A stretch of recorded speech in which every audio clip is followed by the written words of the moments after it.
आज के इस कार्यक्रम में मंच पर उपस्थित हमारे भारतीय जनता पार्टी के प्रदेश के अध्यक्ष डॉक्टर सुकांत मजूमदार जी, हमारे विपक्ष के नेता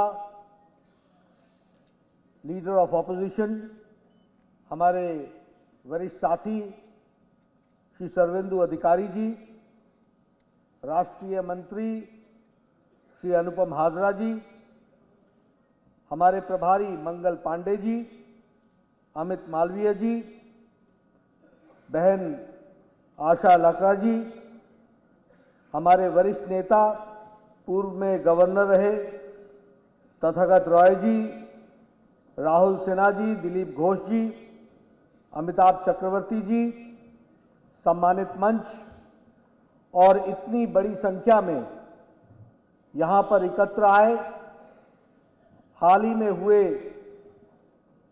पंचायती राज के चुनाव में जीत हासिल करने वाले हमारे सभी वरिष्ठ साथीगण,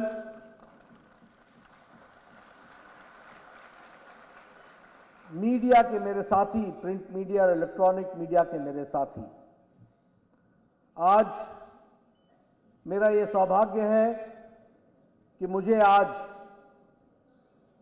जो पंचायती राज संस्थान में अनेक विरोधों के बाद, अनेक मुसीबतों के बाद, अनेक बाधाओं को तोड़ते हुए जनता की आवाज को लेकर के आगे बढ़ने वाले, ऐसे विपरीत परिस्थिति में निकल करके विजयश्री होने वाले हमारे पंचायती राज संस्था के कार्यकर्ताओं को कोटि कोटि नमस्कार और बधाई।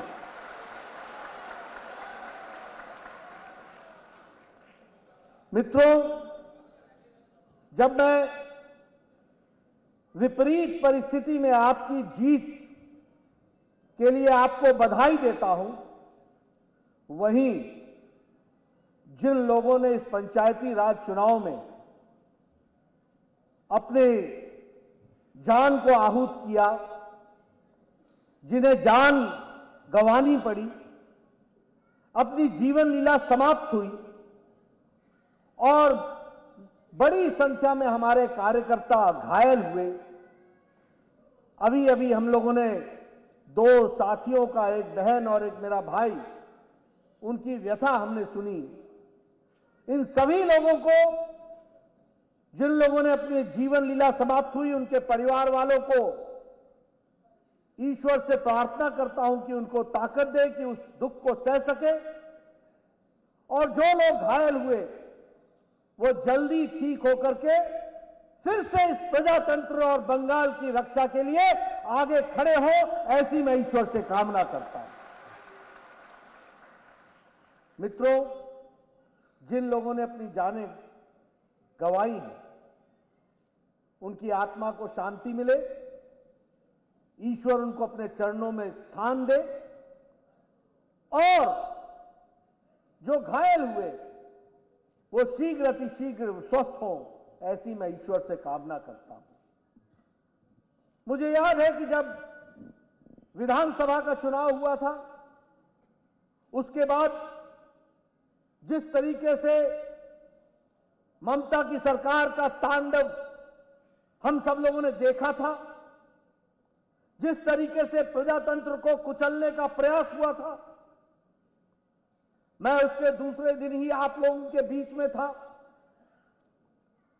और इस बार भी जो 2023 में पंचायत का चुनाव हुआ, तो हमने देखा कि वही घटनाएं फिर से दोहराई गई, और मेरे को दोनों समय उस 14 अगस्त की याद आ गई जो विभाजन के समय में कलकत्ता और बंगाल की धरती ने देखा था। वैसा ही तांडव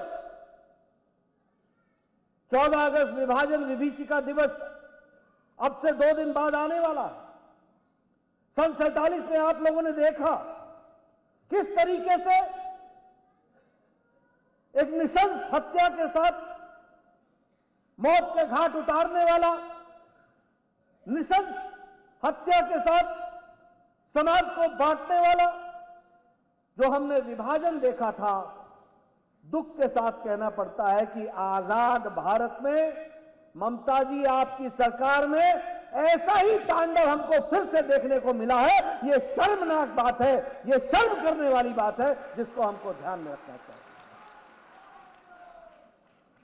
मुझे याद है वो डरावनी सच्चाई, वो लड़ाई जो प्रजातांत्रिक तरीके से हमने लड़ने का तय किया है। ये जो डरावनी सच्चाई है, मैं दावे के साथ बोल सकता हूं कि आप अकेले नहीं हैं। 18 करोड़ की पार्टी और उनके परिवार आपके साथ खड़े हैं और हम इस लड़ाई को लड़ करके जीतेंगे और प्रजातांत्रिक तरीके से जीत हासिल करेंगे। यह भी मैं आपको विश्वास दिलाता हूं। मैंने यहां 3 कमेटियां भेजी, वो गांव-गांव गए, घर-घर गए। एक कमेटी रविशंकर प्रसाद के नेतृत्व में हुई, जिसमें पार्लियामेंट के हमारे सदस्य आए थे। एक कमेटी विनोद सोनकर जो सांसद है उनके नेतृत्व में हुई थी, और एक महिलाओं के अत्याचार को जानने के लिए एक महिलाओं का डेलीगेशन सांसद और हमारी उपाध्यक्षा सरोज पांडे के नेतृत्व में आई थी। इन तीनों ने मुझे विस्तृत रिपोर्ट दी है, सारी जानकारियां दी हैं, और मैंने ये रिपोर्ट भारत के गृह मंत्री जी को दी है। और दूध का दूध, पानी का पानी होगा, इस बात को भी हमको ध्यान में रखना चाहिए। इसकी जानकारियां पूरी लेकर हम आगे बढ़ेंगे और आपको विश्वास दिलाते हैं कि प्रजातांत्रिक तरीके से इस लड़ाई को लड़ा जाएगा। We will fight democratically, but we will lead to the conclusive end and see how democracy is saved in Bengal. That we have to understand. मित्रों, मेरा तो बंगाल से खास रिश्ता है। हम सब लोग जानते हैं, बड़े फक्र के साथ कहते रहे हैं, What Bengal thinks today, India thinks tomorrow. जो बंगाल आज सोचता है वो देश कल सोचता है, आगे सोचता है। कला में, संस्कृति में, भाषा में, लिटरेचर में बंगाल ने अपने आप को आगे बढ़ाया। आजादी की लड़ाई में भी अपना पूरा योगदान किया। यहां से हमको धार्मिक नेता मिले जिन्होंने देश को दिशा दी। यहां से हमको सामाजिक कुरीतियों के खिलाफ लड़ने वाला नेतृत्व बंगाल से मिला। यहां से कला जगत को दिशा देने वाला नेतृत्व बंगाल से मिला। यहां भाषा और संस्कृति को एक रूप देने वाला भारत माता को अगर मिला तो वो बंगाल से मिला। ये बंगाल की खातिर थी। लेकिन आज दुख के साथ कहना पड़ता है कि जिस बंगाल ने देश को नेतृत्व दिया, आज बंगाल एक मुसीबत के दौर से गुजर रहा है। प्रजातंत्र को कुचला जा रहा है। प्रजातंत्र को हर तरीके से धक्का दिखाया जा रहा है। मानवीय संवेदनाएं समाप्त हो रही हैं। टीएमसी के गुंडे जो कार्यकर्ता कहने शर्मनाक बात होगी। ये लोग जो समाज में हर तरीके की दरिंदगी फैलाते हैं, आज इनका तांडव बोल रहा है। हर तरीके के कुरीतियों से व्याप्त ये तृणमूल कांग्रेस, हम सब लोग जानते हैं, टीएमसी किस तरीके से बंगाल को लीड कर रही है। प्रजातंत्र के कोई भी आयाम बचे नहीं है। मुझे दुख के साथ कहना पड़ता है कि it has been converted into a jungle raj. ये जंगल राज हो गया। अभी आपने पंचायती चुनाव में देखा, पहले तो हमारे कैंडिडेट खड़े ना हो इसकी चिंता की गई। बोलिए की गई कि नहीं की गई? आप लोगों को नॉमिनेशन पेपर फाइल करने से रोका गया कि नहीं रोका गया? गुंडागर्दी हुई कि नहीं हुई? पुलिस मूक दर्शक रही कि नहीं रही? जब आपने पूरी ताकत से, हिम्मत से नॉमिनेशन पेपर फाइल कर दिया, तो बताइए आपको प्रचार से रोका गया कि नहीं रोका गया? बताइए आपको धमकाया गया कि नहीं धमकाया गया? बताइए जब आप कंप्लेंट करने गए तो पुलिस मूक दर्शक रही कि नहीं रही? उल्टे पुलिस ने आपको धमका दिया। मैं सच बोल रहा हूं कि नहीं, बताओ मेरे को, मैं सच बोल रहा हूं कि नहीं? उसके बावजूद आप चुनाव लड़े। चुनाव के बाद जब काउंटिंग का समय आया, बताइए आपके एजेंटों को बाहर निकाल दिया कि नहीं निकाल दिया? काउंटिंग एजेंट ने एक तरफा फैसला करने का तय किया कि नहीं किया? उसके बावजूद पश्चिम बंगाल की जनता ने तय किया था कि कमल को खिलाना है, इसलिए आप जीत करके आए। आपको लाख लाख बधाई। यहां बोलने पर रोक है, वायलेंस है, एक्सप्रेशन के लिए रोका जा रहा है, एनआरकी है, जंगल राज है, कोई पूछने वाला नहीं। और ममता दीदी दुनिया भर में डेमोक्रेसी की चैंपियन बन के घूमती है और बंगाल का यह हाल कर रखा है। ममता दीदी दूसरे प्रदेशों पर कमेंट करती हैं और बंगाल का यह हाल कर रखा है। बताइए बंगाल में जंगल राज है कि नहीं है? बताइए बंगाल में पुलिस सरकार के से मिल करके आज सामान्य मानवी को तंग कर रही है कि नहीं कर रही है? बताइए कानून व्यवस्था का नाम ठप है कि नहीं है? ये परिस्थिति आज आकर के खड़ी की है। और जब हम कहते हैं वी द पीपल, हम संविधान से बंधे हुए हैं, हम संकल्प से बंधे हुए हैं, हम उस प्रण से बंधे हुए हैं और ये हमारी बिलीफ है जिसको हम आगे लेकर के चलते हैं। लेकिन जहां भारत मदर ऑफ डेमोक्रेसी कहलाता है, जहां भारत में Bengal, what Bengal thinks today India thinks tomorrow जाना जाता है, आज उस बंगाल का ममता दीदी आपने क्या हाल कर दिया। आप सोचिए, आप जानिए, आप समझिए। लेकिन यह भी मैं कहना चाहूंगा, आज हमारे लिए खुशी की बात है कि दिल्ली में आदरणीय प्रधानमंत्री मोदी जी के नेतृत्व में एक ऐसी सरकार चल रही है जिसने भारत की तस्वीर और तकदीर बदलने का संकल्प को साकार किया है और आगे बढ़ाया है। यह भी हमको ध्यान में रखना चाहिए। आज वहां देश में प्रो पीपल, जनता के पक्ष के फैसले, प्रो पुअर, गरीब लोगों को आगे बढ़ाने की नीतियां, प्रो रिस्पॉन्सिबल। घटनाएं पीछे घटती हैं, घटनाओं से लड़ने के लिए सरकार, मोदी जी की सरकार पहले तैयार रहती है। और गांव, गरीब, वंचित, पीड़ित, शोषित, दलित, महिला, युवा, किसान, सबकी चिंता करने वाली सरकार केंद्र में बैठी है, तो वो नरेंद्र मोदी जी की सरकार है। इसको भी हमको समझना चाहिए। लेकिन मित्रों, दुख के साथ कहना पड़ता है कि जब मोदी जी पूरी ताकत के साथ देश को आगे बढ़ाने के लिए लगे हैं, तो यहां ममता जी बंगाल को पीछे धक्का देने में लगी हुई है। इस बात को भी हमको समझना चाहिए। आप बताइए, भारत की गरीबी 22% से घट के 10% से कम हो गई कि नहीं हो गई?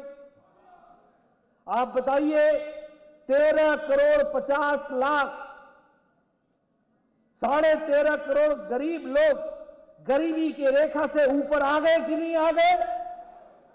आप बताइए, भारत में अति गरीबी 1% से भी कम हो गई है। और ये हम नहीं कह रहे, ये आईएमएफ कह रहा है।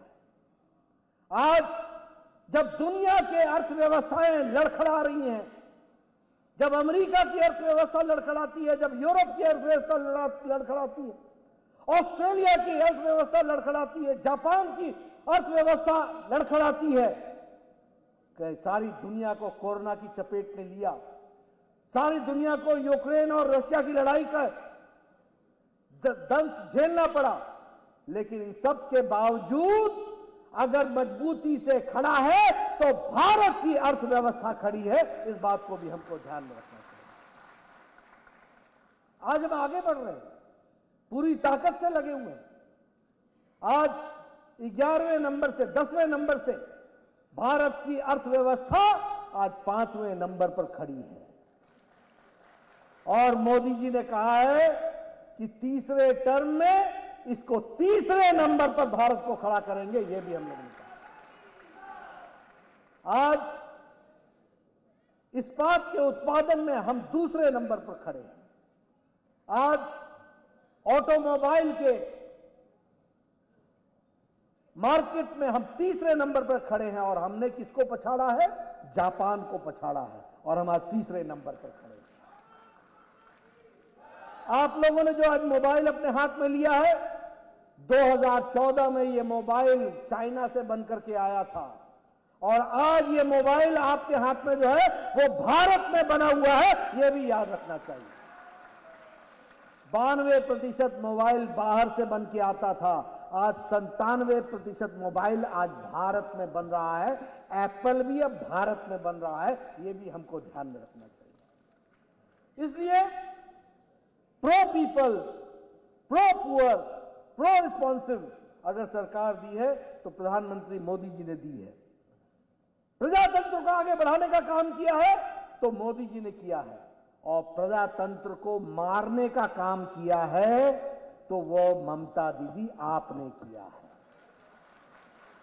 अगर प्रजातंत्र का गला घोटने का काम किया है तो आपने किया है। यह हम सब लोगों को ध्यान में रखना चाहिए। लेकिन एक बात बता देना चाहता हूं, जितना ममता जी आप हमको दबाओगे हम उतने ही उछल करके ऊपर बढ़ेंगे और आगे आएंगे। ये भी याद रख लेना। मैं आपको कुछ आंकड़े बताना चाहता हूं। हम लोग इस विधानसभा से पिछली विधानसभा में 3 विधायक थे और इस विधानसभा में आप लोगों ने 77 विधानसभा के सदस्यों को जिता करके भेजा है। आपने पिछले लोकसभा में हमें 18 सीटें दी थी। इस बार 2024 में आपके आशीर्वाद और तप और मेहनत से हम 35 से ज्यादा सीटें जीत करके आएंगे। ये हमको याद रखना चाहिए। हमारा 13% का वोट 23% पहुंचा और विधानसभा में 38% पहुंचा और लोकसभा में 40% पहुंचा। आगे आगे देखो होता है क्या, बंगाल की जनता यहां भी कमाल करेगी। अगर हम पंचायती राज की बात करें तो एक समय में हम लोगों ने 5000 सीटें जीती थी, आज हम 10,000 सीटों से ऊपर हैं।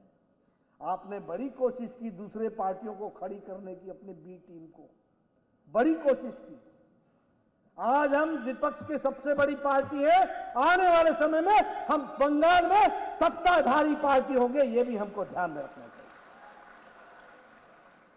ये हमारी ताकत है जिसको हम आगे बढ़ा रहे हैं और ये हमारी ताकत मेरे सामने बैठी है, हमारे कार्यकर्ता जो हर विपरीत परिस्थिति में भी लड़ने को तैयार है। मित्रों, लेकिन मुझे दुख होता है कि वोट की राजनीति के चलते अभी 9 तारीख को क्विट इंडिया मूवमेंट को याद किया जब महात्मा गांधी ने क्विट इंडिया किया था। मोदी जी ने नारा दिया है और देश से आह्वान किया है, भ्रष्टाचार quit India, appeasement quit India, वंशवाद क्विट इंडिया, परिवारवाद क्विट इंडिया। और इसको हमको गहराई से समझना होगा। ये भ्रष्टाचार घुन की तरह भारत को खा रही थी। आज मोदी जी ने उसके खिलाफ लड़ाई लड़ी। आज भारत की अर्थव्यवस्था मजबूती के साथ खड़ी हो गई। लेकिन बंगाल को अभी भी भ्रष्टाचार घुन की तरह खा रहा है। इससे हमको निजात दिलानी पड़ेगी। वंशवाद, ममता दीदी और भाईपो, पीसी और भाईपो, वंशवाद, बाकी सब झंडा झुलाओ, टोलाबाजी करो, जनता को दुखी दो करो और मौज बनाओ। ये धंधा चल गया। अपीजमेंट, तुष्टीकरण, मैं कुछ उदाहरण आपको देना चाहूंगा वोट बैंक पॉलिटिक्स की।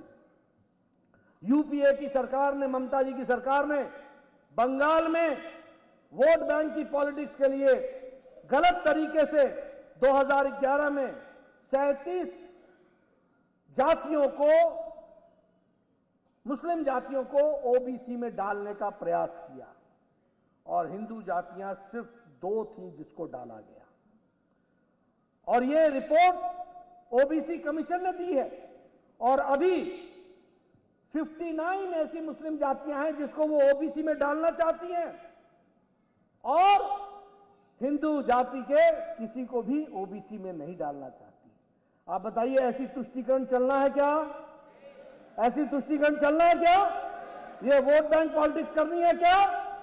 ये समाज को बांटना है क्या? सबका साथ, सबका विकास, सबका विश्वास लेकर के आगे बढ़ना है कि नहीं बढ़ना है? लेकिन इस तरीके की राजनीति करने का काम ममता दीदी आपने किया है, वो हम सब लोगों के सामने है, वो भी हमको ध्यान में आता है। मैं यहां ये भी कहना चाहूंगा, आप कहते हैं कि अभी अभी आज कोलाघाट में प्रधानमंत्री जी जिला परिषद के अध्यक्षों और उपाध्यक्षों के साथ वीडियो कॉन्फ्रेंस में जुड़े थे और जब वो जुड़े थे तो उन्होंने बंगाल की तस्वीर हम सबके सामने रखी और बंगाल की तस्वीर जो वास्तविक तस्वीर है, जो आप लोग दर्द झेल रहे हैं, वो जब उन्होंने रखी तो दीदी गुस्सा गई और गुस्से में आकर के क्या कहा कि इसका सबूत दिखा दो, इसका सबूत दिखा दो। क्या सबूत है? What is the evidence? अंग्रेजी में उन्होंने कहा, प्रधानमंत्री जी से पूछा व्हाट इज द एविडेंस। मैं आपसे पूछना चाहता हूं, बताओ चुनाव में हिंसा हुई थी कि नहीं हुई थी? बोलो, हुई थी कि नहीं हुई थी? आप बताइए, महिलाओं का बल से बलात्कार हुआ कि नहीं हुआ? आप बताइए, परिवारों को आप पर आक्रमण हुआ कि नहीं हुआ? आप बताइए, हमारे लोग विस्थापित हुए कि नहीं हुए? आप बताइए, हमारे लोग कैंप में रह रहे हैं कि नहीं रह रहे? क्या एविडेंस आप मांगते हो? किस चीज का आप एविडेंस मांगते हो? आप बताओ कि अखबारों ने और टीवी ने रिपोर्ट किया कि नहीं किया? मैं आपके सामने बताना चाहता हूं, 2021 के चुनाव में जो असेंबली का चुनाव था, चुनाव के नतीजे निकलते ही जो घटनाएं घटी उनकी संख्या थी 12,000। मैं बता रहा हूं 12,000। क्या एविडेंस मांगती है ममता जी? आपको जानकर के आश्चर्य नहीं होना चाहिए, जो लोग विस्थापित हुए और अपने घरों को छोड़ करके गए उनकी संख्या थी 80,000, 80,000।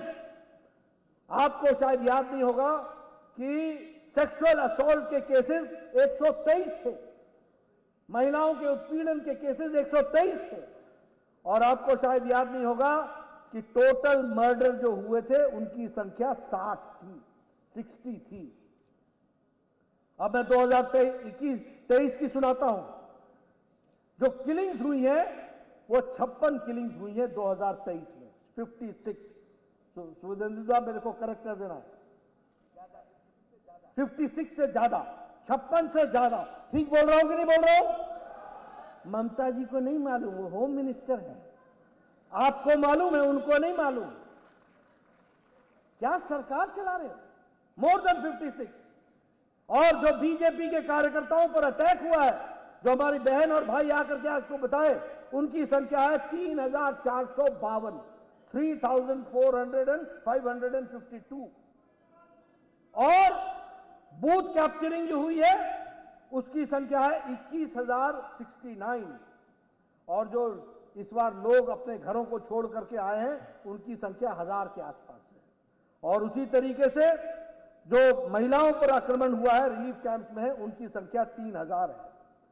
और ये जो पंचायत के चुनाव हैं ये सारी जुडिशियल स्क्रूटनी के तहत इस पर काम हो रहा है, यह भी हमको ध्यान में रखना चाहिए।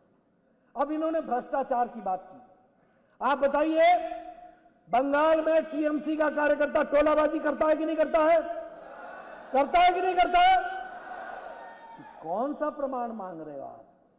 आप बताइए, प्रधानमंत्री गरीब कल्याण अन्न योजना में भ्रष्टाचार हुआ कि नहीं हुआ? आप बताइए, कि अम्फान के राहत कार्य में, अनाज में और राहत कार्यों में घोटाला हुआ कि नहीं हुआ? आप बताइए, प्रधानमंत्री आवास योजना जिसको बांग्लार बाड़ी बना दिया, उसमें घोटाला हुआ है कि नहीं हुआ है? आप बताइए, कोल का घोटाला हुआ है कि नहीं हुआ है? अभिषेक बाबू भाईपो पर केस है कि नहीं है? इन्वेस्टिगेशन चल रहा है कि नहीं चल रहा? बालू बेचा है कि नहीं बेचा है?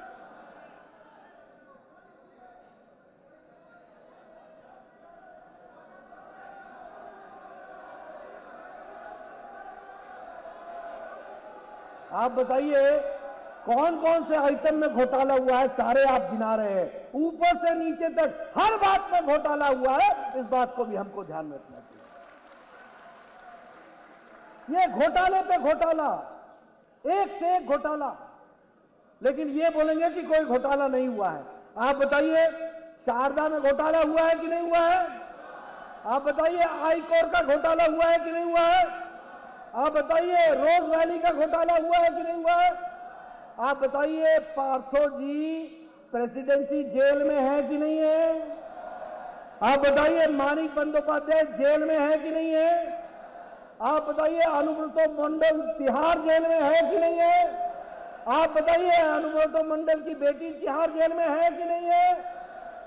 इनकी अगली कैबिनेट की मीटिंग भी जेल में ही होगी।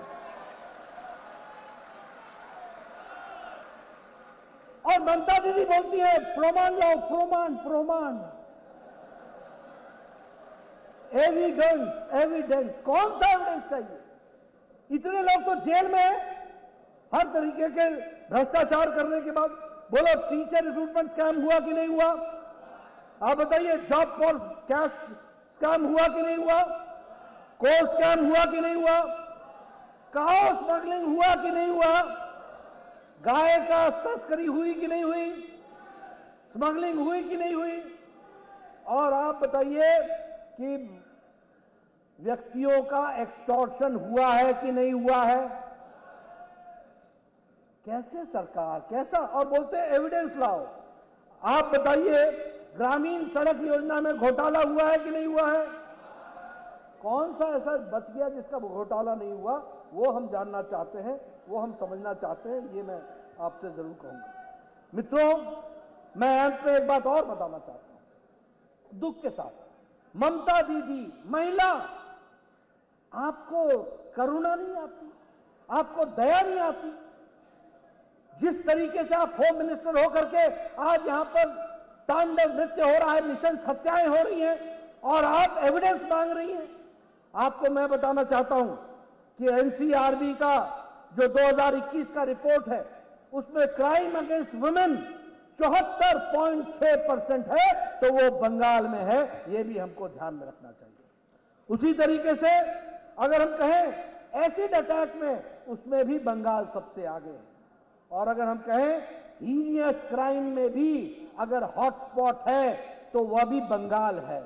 और सबसे दुख के साथ कहना पड़ता है कि महिलाओं की ट्रैफिकिंग भी सबसे ज्यादा हो रही है, तो बंगाल से हो रही है। यह परिस्थिति ला करके खड़ी की है। मित्रों, ऐसी सरकार को रहने देना है क्या? ऐसी सरकार को रहने देना है क्या?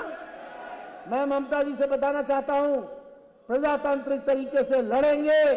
भारतीय जनता पार्टी ही बंगाल की आवाज बनेगी कल, और भारतीय जनता पार्टी विजयश्री होगी। तुम्हारे में जितना दम है लगा दो, जितना दमन करना है कर लो, जो है कितना तुम्हारे बाजुओं में हमें पता है। भारतीय जनता पार्टी प्रजातांत्रिक तरीके से बंगाल की आवाम की, बंगाल की माताओं का आशीर्वाद लेकर के, बंगाल के बुजुर्गों का आशीर्वाद लेकर के, बंगाल के नौजवानों का साथ लेकर के प्रजातांत्रिक तरीके से तुम्हें उखाड़ फेंकेंगे और यहां भारतीय जनता पार्टी की सरकार बनाएंगे। बोलिए, करेंगे ना? करेंगे ना? करेंगे ना? बहुत बहुत धन्यवाद। जय भारत, जय बंगाल।